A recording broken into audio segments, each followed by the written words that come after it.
Fenomena eksistensi diri di media sosial, khususnya bagi para remaja, kian mengkhawatirkan. Mereka bahkan tidak bisa membedakan mana dunia maya dan mana dunia nyata. Anak Indonesia mengalami ketergantungan dan kebablasan dalam bermedia sosial. Data yang kami himpun, ada 93% remaja yang menghabiskan setiap harinya hanya untuk bermedia sosial. Remaja yang kecanduan media sosial menghabiskan 9 jam sehari hanya untuk bermedia sosial. Dan mirisnya, ada 43% anak muda yang sedih karena unggahannya tidak disukai. Dan ini baru-baru ini penelitian di Inggris menunjukkan penggunaan media sosial yang berlebih dapat menimbulkan depresi.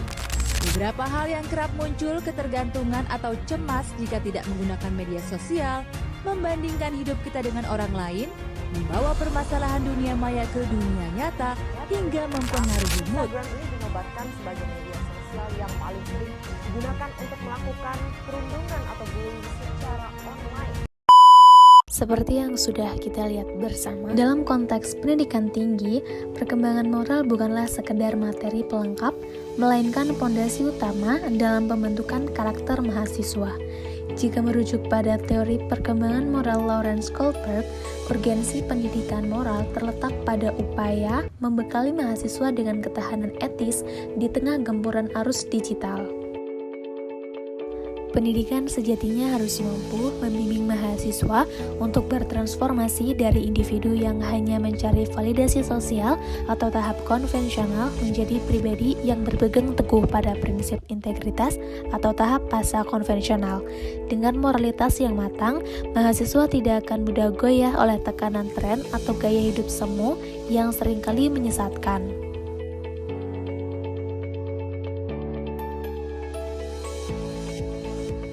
Mengintegrasikan teori moral ke dalam kurikulum bukan hanya soal nilai akademik, melainkan investasi untuk membentuk masyarakat digital yang lebih etis dan bertanggung jawab. Seperti kasus nyata, masalah bermula ketika Nurul mulai merasa krisis kepercayaan diri jika tidak mampu mengikuti tren fashion yang viral di TikTok. Tekanan untuk selalu tampil sempurna di mata pengikutnya membuat Nurul menghalalkan segala cara demi memenuhi gaya hidup tersebut. Awalnya ia mencoba menutupi kekurangan biayanya dengan membohongi orang tuanya, menggunakan dalih uang buku atau kegiatan kampus untuk membeli barang-barang bermerek.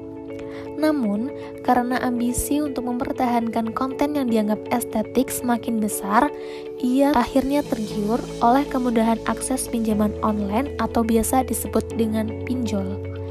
Hal yang bermula dari sekedar keinginan untuk diakui, berubah menjadi beban finansial dan mental yang serius bagi kehidupannya sebagai mahasiswa. Berdasarkan tantangan yang dihadapi oleh Nurul, tekanan sosial media, konsumsi berlebihan via pinjol, stres, bolos kuliah, dan tingkat moral konvensional Kohlberg. Solusi yang diusulkan meliputi pendekatan multidimensi untuk membangun kesadaran literasi, dukungan psikologis, dan evaluasi dampak.